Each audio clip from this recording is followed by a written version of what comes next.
بسم اللہ الرحمن الرحیم الحمد للہ رب العالمین والصلاة والسلام على سید الانبیاء والمرسلین وعلى آلہ واصحابہ اجمعین اما بعد فاعوذ باللہ من الشیطان الرجیم بسم اللہ الرحمن الرحیم يسألونك عن الأنفال قل الأنفال لله والرسول فاتقوا الله وأصلحوا ذات بينكم وأطيعوا الله ورسوله إن كنتم مؤمنين إنما المؤمنون الذين إذا ذكر الله وجلت قلوبهم وَإِذَا تُلِيَتْ عَلَيْهِمْ آيَاتُهُ زَادَتْهُمْ إِيمَانًا وَعَلَى رَبِّهِمْ يَتَوَكَّلُونَ الَّذِينَ يُقِيمُونَ الصَّلَاةَ وَمِمَّا رَزَقْنَاهُمْ يُنْفِقُونَ أُولَئِكَ هُمُ الْمُؤْمِنُونَ حَقًّا لَهُمْ دَرَجَاتٌ عِنْدَ رَبِّهِمْ وَمَغْفِرَةٌ وَرِزْقٌ كَرِيمٌ صدق اللہ مولانا العظیم۔ اس سورت کا نام سورۃ الانفال ہے اور یہ مدنی سورت ہے۔ مدنی صورتوں کا موضوع اور ہوتا ہے اور مکی صورتوں کا موضوع اور ہوتا ہے۔ اہل علم جو ہیں ان کو یہ بتانے کی ضرورت نہیں پڑتی کہ یہ مدنی ہے یا مکی، وہ قرآن کے اسلوب، الفاظ، احکام، تسلسل کلام سے ان کو خود اندازہ ہو جاتا ہے کہ یہ مکی صورت ہے یا مدنی۔ مدنی صورتوں میں قرآن کریم نے مسائل، منافقین کے حالات، جہاد،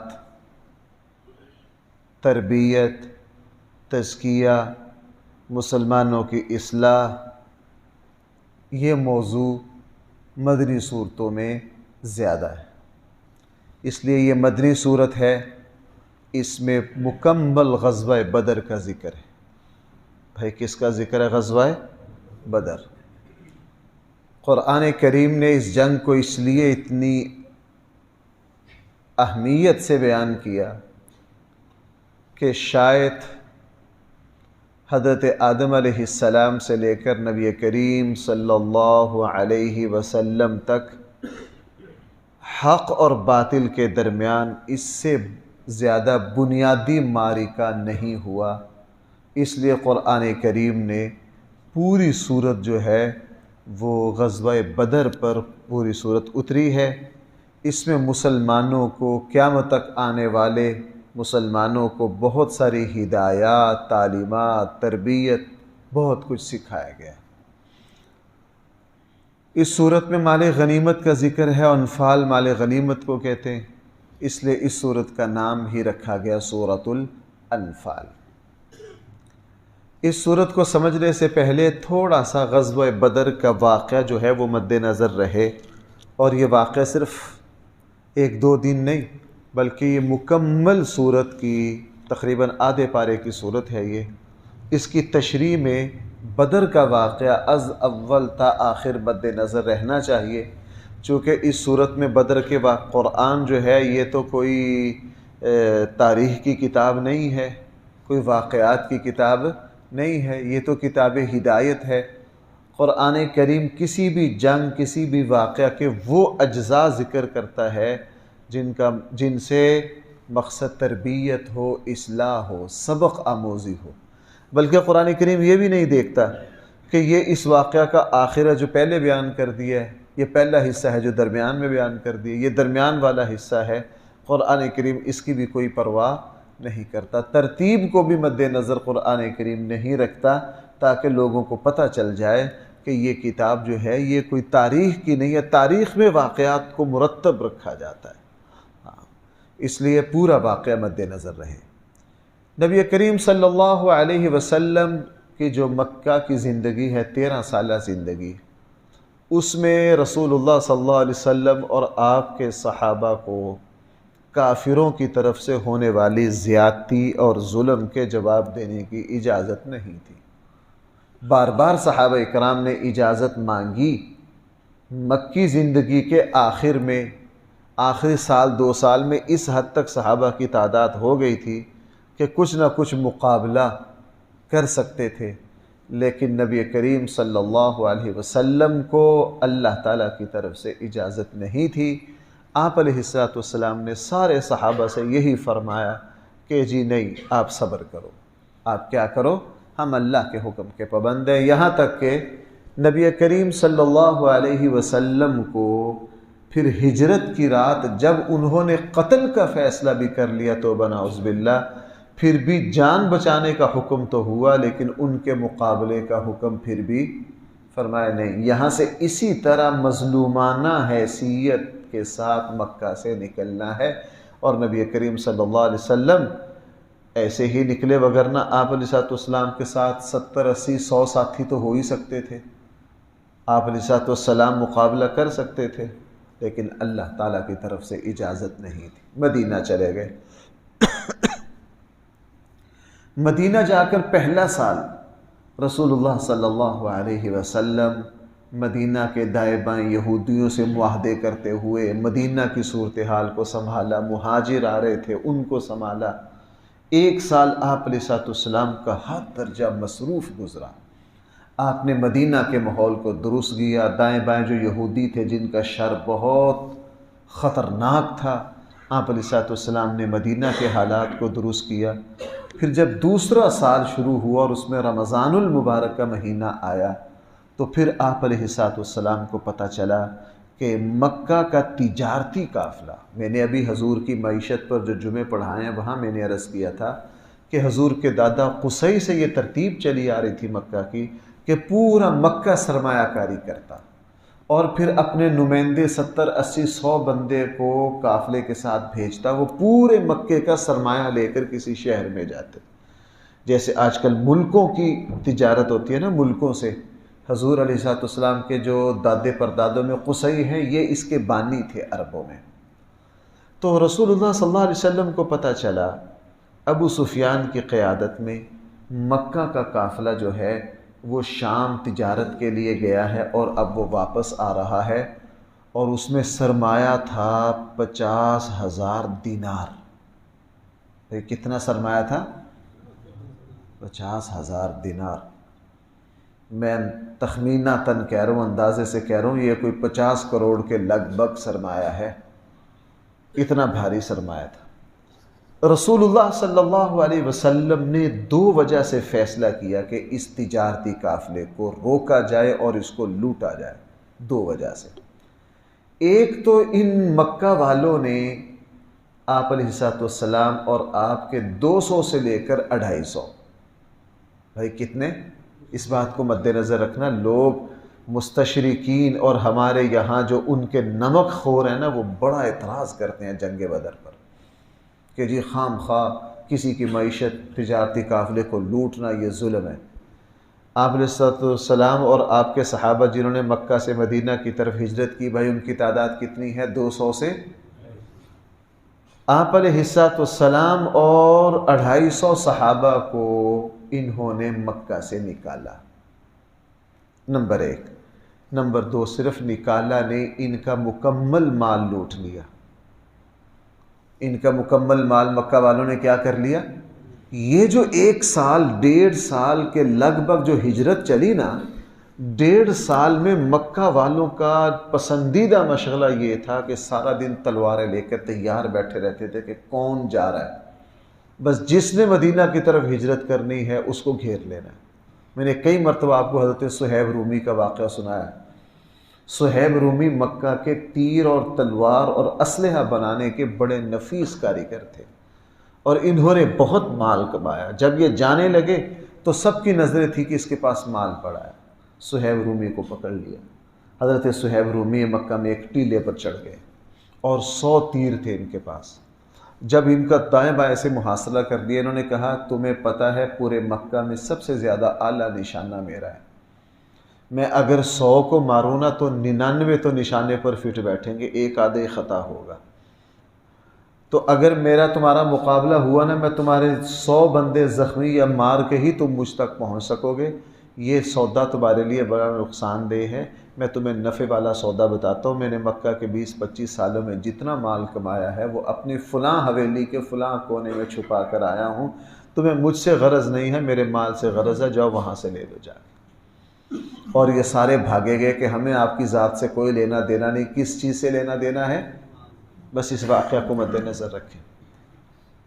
اب رسول اللہ صلی اللہ علیہ وسلم آپ کے صحابہ جاتے گئے، ان کے کافر رشتہ دار ان کی جائیدادوں کو لوٹتے گئے۔ آپ اندازہ لگا لیجئے جب مکہ فتح ہوا تو رسول اللہ صلی اللہ علیہ وسلم سے صحابہ اکرام نے پوچھا، اللہ کے حبیب آج آپ کہاں ٹھہریں گے؟ حضور نے فرمایا ہمارے لیے عقیل نے چھوڑا ہی کچھ نہیں، ہم کہاں ٹھہریں گے۔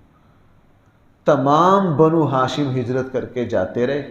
حضرت علی کے بھائی حضرت عقیل جو اس وقت مسلمان بہت بعد میں مسلمان ہوئے، وہ پیچھے سے سارا کچھ بیچتے رہے، یہاں تک کہ وہ گھر جو مولود النبی ہے، جہاں رسول اللہ صلی اللہ علیہ وسلم پیدا ہوئے، میں نے اس مکان کی کچھ باتیں کسی جمعے میں 1-2 منٹ کی باتیں عرض کی تھیں کہ یہ وہ مکان ہے جو حضور کے والد گرامی نے حضور والدہ کو بطور مہر دیا تھا، اور یہ مکان قصی سے چلا آ رہا تھا، یہ رسول اللہ صلی اللہ علیہ وسلم کے باپ دادوں کا مکان تھا، یہ بھی عقیل کے ہاتھ آ گیا تھا۔ عقیل نے کیا کیا تھا؟ اس مکان کو بیچ دیا تھا، یہ تو بعد میں پھر رسول اللہ صلی اللہ علیہ وسلم نے خریدا۔ تو بنو ہاشم کے سارے مکان لوٹ لیے گئے تھے، تو مکہ کا 200-250 صحابہ جو ہجرت کر کے جاتے گئے، ان کی جائیدادیں پیچھے سے لوٹتے گئے۔ ایک وجہ، بنیادی وجہ تو یہ تھی۔ دوسری وجہ یہ تھی کہ مکہ نے یہ طے کیا تھا کہ پورا مکہ کا کوئی گھر ایسا نہ ہو جو اپنا مال اس تجارتی قافلے میں شامل نہ کرے، اس سے جتنی آمدن ہوگی اس کو اسلام، مسلمان اور مدینہ کے خلاف استعمال کرنا تھا۔ اور یہ بھائی کتنی مالیت تھی؟ 50,000 دینار، یہ بہت بھاری رقم ہے۔ یہ 2 بنیادی وجہ تھی۔ آپ علیہ السلام نے پوری توجہ رکھے ہوئے تھے۔ یہ رمضان کے قریب پھر یہ قافلہ شام سے بڑا نفع کے ساتھ واپس آ رہا تھا۔ ایک روایت میں یہ ہے کہ 40 تھے، ایک میں یہ ہے کہ یہ 70 افراد تھے۔ ابو سفیان اس کی قیادت کر رہے تھے۔ نبی کریم صلی اللہ علیہ وسلم نے 2 صحابہ کو بھیجا کہ ذرا راستے میں معلومات کر کے آؤ، چونکہ شام کا جو راستہ مکہ کو آتا ہے وہ مدینہ سے تقریباً آج کل جو اعتبار سے 148 کلومیٹر دور بدر ہے، وہ بدر کے پاس سے ہوتا ہوا مکہ جاتا تھا۔ تو 2 صحابہ وہاں خفیہ رہے، آپ نے سیالی کے لیے بھیجا، اس قافلے کی صورتحال معلوم کریں۔ صورتحال کا پتہ نہیں چل رہا تھا، اتفاق سے یہ 2 صحابہ ایک کنویں کے پاس ایک درخت کے نیچے ٹھہرے ہوئے تھے۔ وہاں 2 لڑکیاں آپس میں کوئی ایندھن کا کام کر رہی تھیں اور آپس میں لڑ پڑی۔ ایک نے دوسرے کے پیسے دینے تھے، دوسرے نے کہا کہ میں نے تیرے پیسے دینے، تو میرے ساتھ لڑ نہیں، 1-2 دن میں، چند دنوں میں مکہ کا قافلہ شام سے واپس آنے والا ہے، تو میں ان میں کام کاج کر کے تیرے پیسے کما کے تجھے دے دوں گی۔ یہ 2 صحابہ جو صورتحال معلوم کرنے گئے تھے، انہوں نے فوراً سن لیا اور ان بچیوں سے معلومات ملی اور فوراً رسول اللہ صلی اللہ علیہ وسلم کو اطلاع دی۔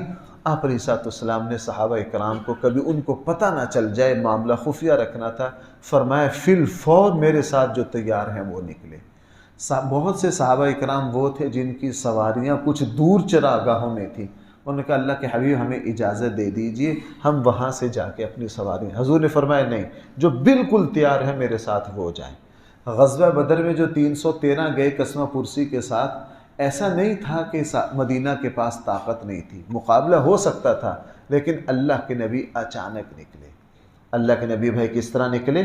اچانک نکلے، اور خیال یہ تھا کہ آگے تجارتی قافلہ ہے، آگے کوئی جنگ کا امکان، ضرورت بھی نہیں تھی، وہ تو اچانک صورتحال تبدیل ہو گئی نا، آزمائش آگے۔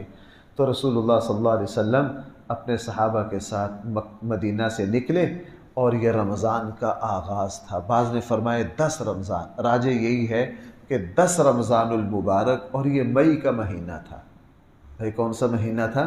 آپ کو پتہ ہے مئی میں کچھ نہ کچھ گرمی شروع، عربوں کے یہاں تو گرمی زیادہ ہوتی ہے۔ آپ علیہ الصلاۃ والسلام اپنے صحابہ کو لے کر نکلے، اور مدینہ سے باہر جا کر رسول اللہ صلی اللہ علیہ وسلم کی عادت تھی اپنے پورے قافلے کو چیک کرنا۔ جب اس کو چیک کیا، اس میں حضرت عبداللہ ابن عمر وغیرہ یہ سارے نوجوان صحابہ تھے، یہ نوجوان نہیں 13 14 سال کے تھے۔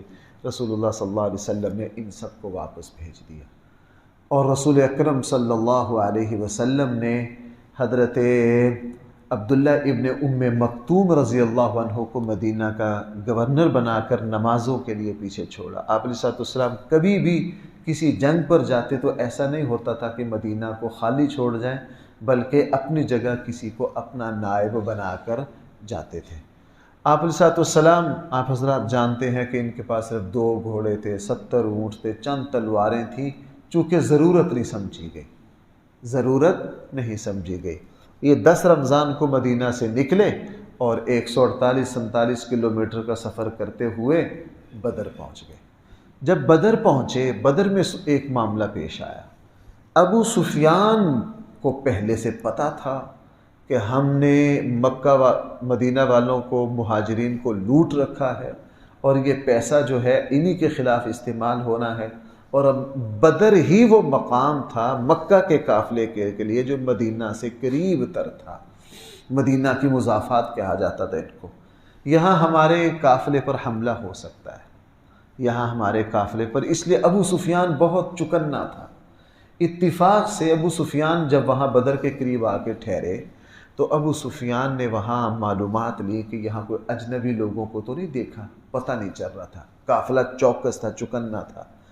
قافلے پر ایک بزرگ آدمی بابا جی بیٹھے تھے، ان سے پوچھا آپ نے یہاں کسی اجنبیوں کو تو نہیں دیکھا؟ انہوں نے کہا 2 بندوں کو اجنبی دیکھا ہے، وہ یہاں کنویں پر پانی پینے آئے تھے، اور اس درخت کے نیچے انہوں نے آرام کیا ہے۔ ابو سفیان وہاں گئے تو وہاں اونٹوں کی مینگنیاں پڑی تھیں۔ ابو سفیان نے مینگنی اٹھا کے مینگنی توڑی تو اس کے اندر سے کھجور کی گٹھلی نکل آئی۔ ابو سفیان نے اس گٹھلی کو صاف کر کے دیکھا۔ عربوں کو گٹھلیوں کی بڑی شناخت تھی کہ یہ کس علاقے کے کھجور ہے اور یہ کس علاقے کے کھجور کی گٹھلی ہے، وہ گٹھلی دے کر علاقہ پہچان لیتے تھے۔ اس نے کہا اوہ یہ تو مدینہ کی گٹھلی، اس سے پتہ چلا مدینہ کے لوگ یہاں ہیں۔ ابو سفیان نے فوراً 2 کام کیے۔ اپنا قافلہ جو تھا وہ سمندر کے راستے، وہاں سے تھوڑا سا آگے جائے تو سمندر آ جاتا، تقریباً کوئی 25-30 کلومیٹر۔ ایک تو مشہور راستہ بدل دیا، ایک گمنام راستے پر اپنے قافلے کو لے گئے، اور دوسرا ایک صاحب کو فی الفور بھیجا کہ تم مکہ جاؤ اور مکہ جا کر ان کو اطلاع کرو کہ تمہارا قافلہ جو ہے وہ خطرے میں ہے، جلدی اس کی مدد کے لیے پہنچے۔ وہ صاحب گئے اور اس زمانے کے دستور کے مطابق انہوں نے اپنا جو کجاوا تھا جو اونٹ کے اوپر ہوتا تھا اس کو الٹا کیا، اور اس کی جو نتھیاں تھیں، اس کے جو نکیل کی جگہ تھی اس کو کھینچ کے زخمی کر دیا ناک کو، اور اس کا اونٹ کا خون اس کے جو ہے ناک پہ مل دیا۔ یہ اس زمانے میں بہت خوفناک جو صورتحال کا الارم بجایا جاتا تھا۔ اس سے جیسے ہی وہ آئے مکہ میں اس صاحب نے اعلان کیا تو ابو جہل نے فی الفور پورے مکہ کو نکلنے کا کہا۔ تفصیلات بہت زیادہ ہیں۔ اس سے پہلے مکہ میں مسلسل ایسے خواب دیکھے جا رہے تھے۔ حضور کی پھوپھی حضرت عاتکہ نے خواب دیکھا تھا، اور خواب دیکھ کر اپنے بھائی عباس کو کہہ دیا تھا کہ میں نے جو خواب دیکھا، اس خواب کی تفصیل کافی ہے کہ میں نے یہ خواب دیکھا ہے کہ مکہ والوں پر کوئی بہت بڑی آزمائش آنے والی۔ لیکن ابو جہل نے اس طرح کے اور خواب بھی کئی دنوں سے مکہ میں دیکھے جا رہے تھے کہ ہم پر کوئی مصیبت آنے والی۔ بہرحال ابو جہل نے سارے لوگوں کو اکٹھا کیا، اور بنو ہاشم کوئی بھی نہیں آیا۔ لیکن ابو جہل نے جب یہ دیکھا کہ ہاشمی کوئی بھی نہیں جا رہے ہیں تو ابو جہل نے پھر بنو ہاشم پر سختی کی۔ حضرت عباس رضی اللہ عنہ، ابو طالب کے بیٹے طالب، اور بھی رسول اللہ صلی اللہ علیہ وسلم کے خاندان کے افراد کو مجبوراً لایا گیا۔ کس طرح لایا گیا؟ مجبوراً۔ یہ قافلہ 1000 پر تیار ہوا اور فی الفور یہ نکلا، یہ بھی آنن فانن نکلا۔ ان کی تیاری تھی، چونکہ ان کو پہلے سے خطرات محسوس ہو رہے تھے، اور انہوں نے سارے بڑے بڑے سردار ساتھ لیے، اسلحہ ساتھ لیا، مال و دولت ساتھ لیا۔ بڑے بڑے سرداروں نے ذمہ داری لی کہ شام کو فلاں جگہ، مکہ سے نکلتے ہی رات آئی، ابو جہل نے 10 اونٹ ذبح کیے، اگلی رات آئی امیہ نے ذبح کیے، اس سے اگلا سٹاپ آیا تیسرے نے کیا۔ ہر روز بھائی کتنے اونٹ ذبح کرتے تھے؟ 10 اونٹ ذبح کرتے تھے۔ ناچنے والی عورتیں ساتھ لائے، اور جہاں ٹھہرتے قریب کے قبائل کے سرداروں کو دعوت دیتے، ناچ گانا ہوتا، شراب ہوتی، پوری فرعونیت کے ساتھ ہی بدر پہنچ گئے۔ اور رسول اللہ صلی اللہ علیہ وسلم کو ابھی اس کا کوئی پتہ نہیں تھا، آپ علیہ السلام کو ابھی حالات کا پتہ نہیں تھا۔ آپ علیہ السلام بدر پہنچ کر ابھی یہ دیکھ ہی رہے تھے کہ وہ تجارتی قافلہ کدھر گیا، وہ تجارتی قافلہ کدھر گیا۔ صورتحال سمجھ نہیں آ رہی تھی کہ تجارتی قافلہ اس پورے خطے میں سمجھ ہی نہیں آ رہی وہ کدھر غائب ہو گیا۔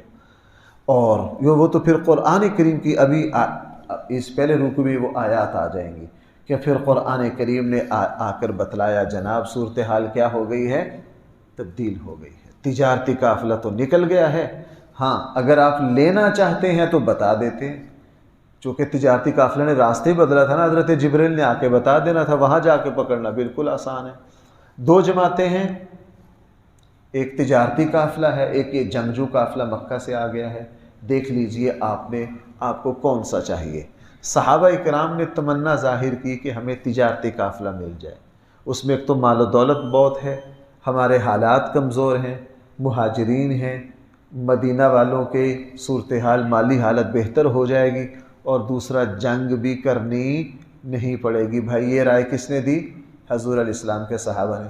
قرآن کریم نے فرمایا نہیں، یوم الفرقان یوم التقى الجمعان، ہم اس دن کو فیصلہ کن بنانا چاہتے ہیں، ہم اس دن کو کیا بنانا چاہتے ہیں؟ فیصلہ کن بنانا چاہتے ہیں۔ آسان کام نہیں ہوگا، تو اللہ کا فیصلہ یہ تھا کہ تم جنگجو قافلے سے لڑو۔ صبح جب ہوئی صحابہ کرام نے اچانک بدر کے میدان میں جب دوسرا قافلہ دیکھا تو وقتی طور تو ہاتھ پاؤں پھول گئے کہ یہ کیا ہوئی، ہم تو مدینہ سے تیاری کے ساتھ نہیں آئے، ہمارے پاس تو چند تلواریں ہیں، ہمارے پاس تو صرف 2 گھوڑے ہیں، ہمارے پاس تو صرف 70 اونٹ ہیں، اور مدینہ ہے بھی 147-48 کلومیٹر، وہاں سے مدد پہنچتے کم سے کم 4 یا 5 دن لگ جانے، 4 یا 5 دن لگ جانے۔ بہرحال اگلی تفصیلات آپ نے بارہا سنی ہوئی ہیں۔ پھر رسول اللہ صلی اللہ علیہ وسلم اللہ کی طرف متوجہ ہوئے، صحابہ کرام کو اللہ نے، حضور نے فرمایا کہ اللہ کا فیصلہ ہے، ہم نے ہتھوں نے ہی مقابلہ کرنا ہے۔ تو اللہ جل جلالہ، اللہ کے نبی تھے، اللہ نے فرمایا تو نہیں، میں اپنے وجدان کو عرض کر رہا ہوں، تو اللہ کے نبی نے صحابہ کرام کو کہا جناب اللہ کی مدد کے ذریعے اس کمی کو پورا کر لیا جائے گا۔ رسول اللہ صلی اللہ علیہ وسلم نے پھر ساری رات اللہ سے دعائیں مانگی، اس کی تفصیلات میں نے کئی مرتبہ عرض کی ہیں۔ ساری رات دعائیں مانگی، اور فجر میں حضرت جبریل پھر اللہ کی رحمت لے کر ساری کہ آپ پریشان نہ ہوں، فرشتے آ چکے ہیں آپ کی تیاری، آپ کی مدد کے لیے۔ اور فجر کے بعد پھر حضرت جبریل نے رسول اللہ صلی اللہ علیہ وسلم کو میدان بدر میں وہ ساری جگہ دکھائیں، اور رسول اللہ صلی اللہ علیہ وسلم نے پھر صحابہ کرام کو دکھائیں، اور پھر اگلے دن میدان جنگ سجا۔ اور جب لڑائی شروع ہوئی، ظاہر ہے یہ 1000 تھے، صحابہ کرام بھائی کتنے تھے؟ 313۔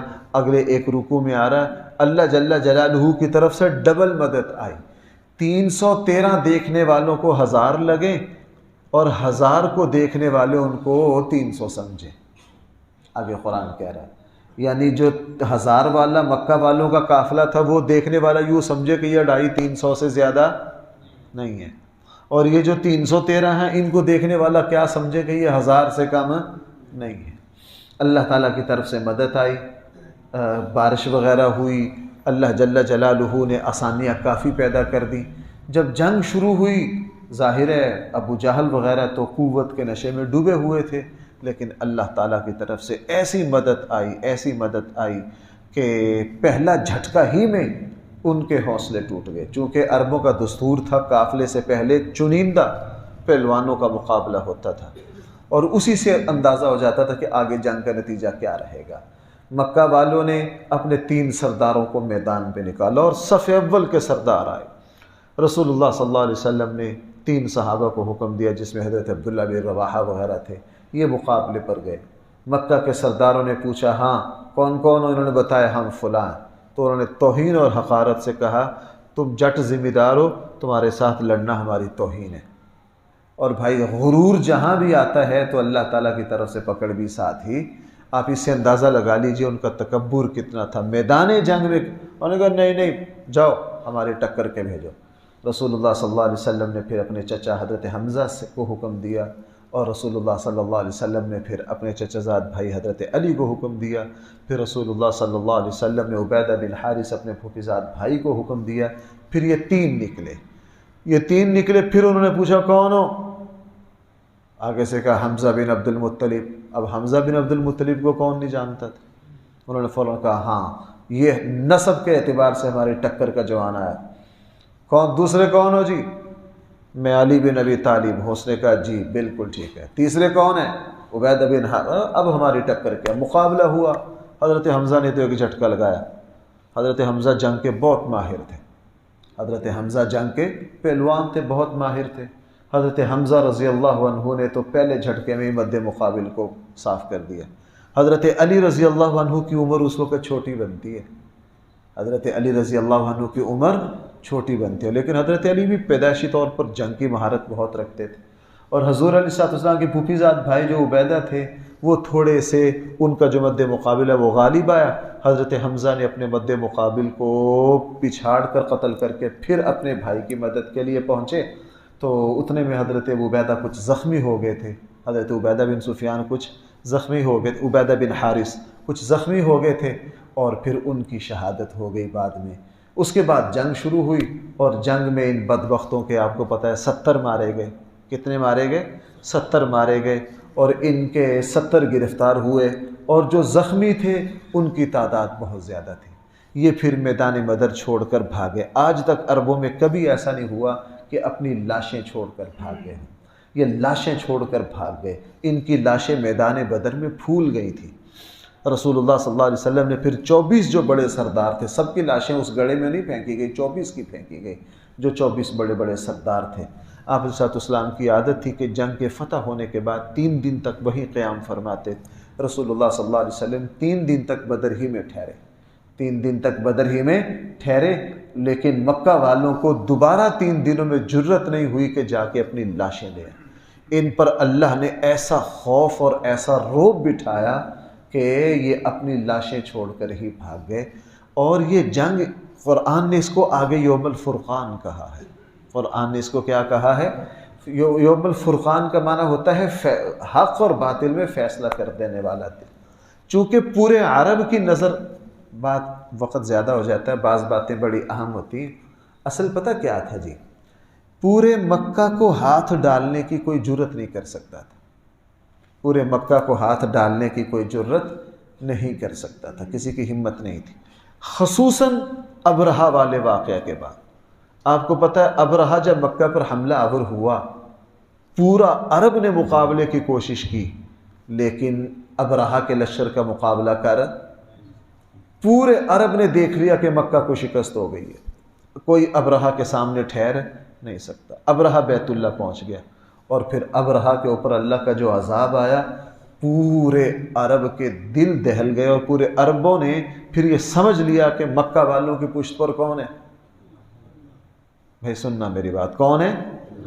اب مکہ والے کنفیوز تھے کہ یار 50 سال پہلے یہاں ایک وقوع ہوا ہے جو عرب نہیں بھولے۔ اب پتہ نہیں چل رہا کہ اللہ کی طاقت محمد صلی اللہ علیہ وسلم کے پیچھے ہے یا پورے مکہ کے پیچھے یا ان کے ایک نوجوان کے پیچھے۔ اس لیے پورے عرب کی نظریں لگی ہوئی تھی کس پر؟ بدر پر، کہ آج فیصلہ ہونا ہے کہ وہ ابرہہ والی طاقت مکہ کے پیچھے ہے یا مکہ کے اس نوجوان کے پیچھے ہے۔ چونکہ وہ رسول اللہ صلی اللہ علیہ وسلم تو ان کے بھانجے بھتیجے تھے نا، کس کے پیچھے ہے؟ اس لیے پورا عرب شریک نہیں ہو رہا تھا، وہ نتیجہ دیکھ رہا تھا۔ اللہ تعالیٰ نے اسی وجہ سے میدان بدر میں فیصلہ کروایا، اور جب بدر میں شکست ہو گئی مکہ والوں کو، پورے عرب کو سمجھ آ گئی کہ او ابرہہ کو تباہ کرنے والی قوت اب کس کے پیچھے ہے؟ نبی کریم صلی اللہ علیہ وسلم کے پیچھے. باقی تفصیلات انشاءاللہ کل سے. اللہ تعالی ہم سب کو صحیح فہم عطا فرمائے. الحمدللہ رب العالمین والصلاة والسلام على سید الانبیاء والمرسلین وعلى آلہ واصحابہ اجمعین. ربنا آتنا فی الدنیا حسنہ وفی الآخرة حسنہ